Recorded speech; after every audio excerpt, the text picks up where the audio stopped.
সাতটা আকাশ, এই আকাশ সম্পর্কে অবিশ্বাসীরা তারা বলেছে আকাশ বলতে কিছুই নাই, এটা নাকি অনেক দূরে, তাই নীলা নীলা দেখা যায়। কি কপাল পোড়া চিন্তা করো, নীলা নীলা দেখা যায়। এই আকাশ মহাশূন্য, এই আকাশগুলিকে, আকাশ কয়টা কয়টা স্তর? সাতটা। এগুলি কাতাইয়ে সিজিল্লিল কুতুব, কোরআনে কারিমে আল্লাহ তাআলা বলেছেন কিতাবের পৃষ্ঠার মতো কিয়ামতের আগে একটার পর একটা ঠাস ঠাস করে পড়বে, ভেঙে চুরে চুরমার হয়ে যাবে। ওয়াইদাল বিহারু ফুজ্জিরাত, আল্লাহ তাআলা বলছেন ইদাস সামাউ ফাতারাত ওয়াইদাল কাওয়াকিবু ইনতাসারাত ওয়াইদাল বিহারু ফুজ্জিরাত, আকাশের তারকাসমূহ বিক্ষিপ্ত হয়ে পড়বে। অসংখ্য তারকারাজি, বিশাল বিশাল তারকা বিক্ষিপ্ত হয়ে পড়বে। চন্দ্র সূর্য একটার সাথে আরেকটা ধাক্কা লেগে চাঁদ আর সূর্য আলো হারিয়ে ফেলবে, একাকার হয়ে যাবে। পাহাড়গুলো উঁচু করে আল্লাহ তাআলা জমিনের উপর আছাড় মারবেন, কালিহিনিল মানফুস, তুলার মতো উড়ে চলে যাবে। সুবহানাল্লাহ বলবা না? কত বড় শক্তি আল্লাহ পাকের। ওয়াইদাল বিহারু ফুজ্জিরাত, সমুদ্র সমূহ বিদীর্ণ হয়ে যাবে। সমুদ্রে যত পানি আছে সমস্ত পানিগুলি নিঃশোষিত হয়ে যাবে মাটির তলায়, এবং সেখানে অগ্নি উৎপত্তি হবে। কোরআনে কারিমে আল্লাহ বলে দিয়েছেন গোটা সমুদ্রগুলিতে আগুন জ্বলতে থাকবে। এগুলি কিয়ামতের আলামত। আল্লাহ পাকের অফুরন্ত মেহেরবানি।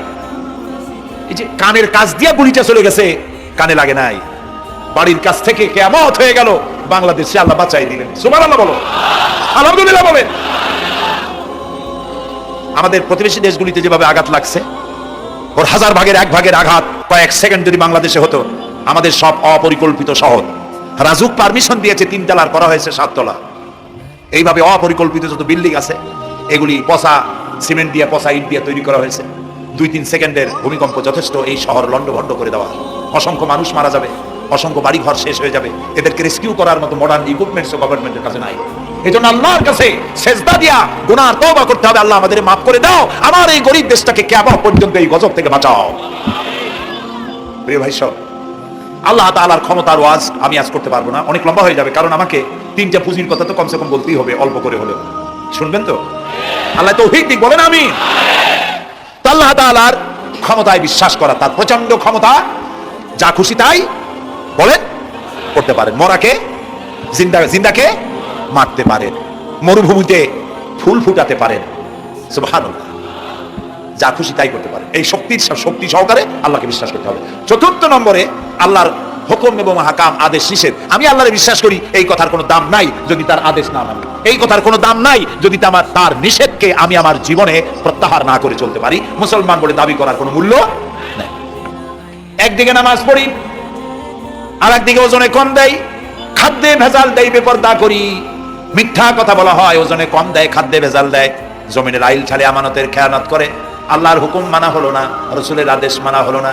আল্লাহর উপর ঈমান আনার জন্য 4র্থ শর্ত হচ্ছে আল্লাহ যা বলেছেন মাথা নত করে মেনে নিতে হবে, বলতে হবে সামি'না ওয়া আতা'না। বলেন সামি'না ওয়া আতা'না, শুনলাম আর মেনে নিলাম। বলেন তো জোরে, শুনলাম আর মেনে নিলাম। সুবহানাল্লাহ বলেন। মুমিনেরা এই প্রশ্নই করবে না মদ হারাম কেন, মুমিনেরা এই প্রশ্নই করবে না জুয়া হারাম কেন, মুমিনেরা এই প্রশ্নই করবে না জিনা হারাম কেন। একটাই জবাব, মদ হারাম কেন? আল্লাহ হারাম করেছেন তাই হারাম। জিনা হারাম কেন? আমার আল্লাহ হারাম করেছেন তাই হারাম।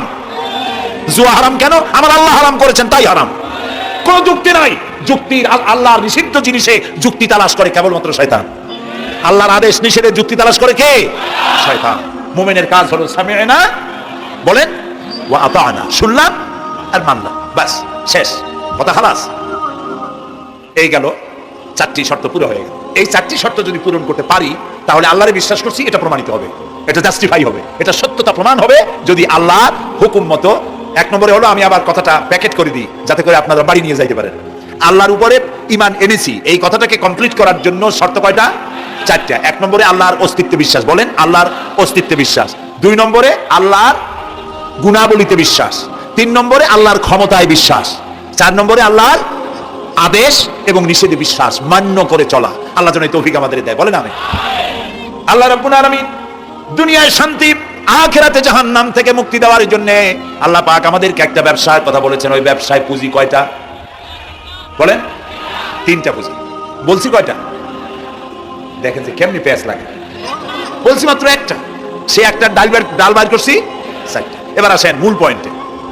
এবার দ্বিতীয় পয়েন্ট, রাসূলের প্রতি ঈমান। আমরা তো রাসূলের প্রতি ঈমান আনছি কিনা বলেন? রাসূলের প্রতি ঈমান এনেছি। আমাদের এই ঈমান যথেষ্ট নয়, কারণ আমাদের ঈমান হলো রবিউল আউয়াল মাসে ঈমান তাজা হয়, ঠিক না? ঠিক না? রবিউল আউয়াল মাস যখন আসে, ব্যানার টানাই, শামিয়ানা টানাই, রাস্তাগুলিতে ফ্ল্যাগ লাগাই আর আলোক সজ্জা করি। মন্ত্রীরা আসেন, নেতারা আসেন, সিরাতুন নবী মাহফিলে দাঁড়ায় বলেন নবীর আদর্শ অনুসরণ করা ছাড়া উপায় নাই। অথচ ওনার পা থেকে শুরু করে মাথা পর্যন্ত নবীর আদর্শ নাই। আবার এই নেতা রামকৃষ্ণ মিশনে, রামকৃষ্ণ পরমহংসদেব তার মঞ্চে গিয়ে বলেন রামকৃষ্ণের নীতির ছাড়া বিকল্প কিছুই নেই। আবার গৌতম বুদ্ধের জন্মবার্ষিকী উদযাপনের জন্য সেখানে গিয়ে বলেন গৌতম বুদ্ধের অহিংস নীতি অনুসরণ করা ছাড়া জাতির যোগীনাথ হওয়ার আর কোনো পথ নাই। যেখানে যায় সেই জায়গার গুলি ধরে। রবিউল আউয়াল মাস আসতে পারে, আলোকসজ্জা করে ইয়া নবী সালামু আলাইকা, ইয়া রাসূল সালামু আলাইকা। এরপরে গরম গরম জিলাপি রাসূলুল্লাহকে বুঝায় দেওয়া হলো, হে রাসূল আপনি তাকিয়ে দেখেন কত মহব্বত আপনারে করি, আপনার মহব্বতের জন্য আমাদের শহরের কোনো মিষ্টির দোকানে আর মিষ্টি নাই, সব আমরা খাইয়া শেষ করছি। এই হলো মহব্বত। এই মহব্বতে এই ঈমানে কাজ।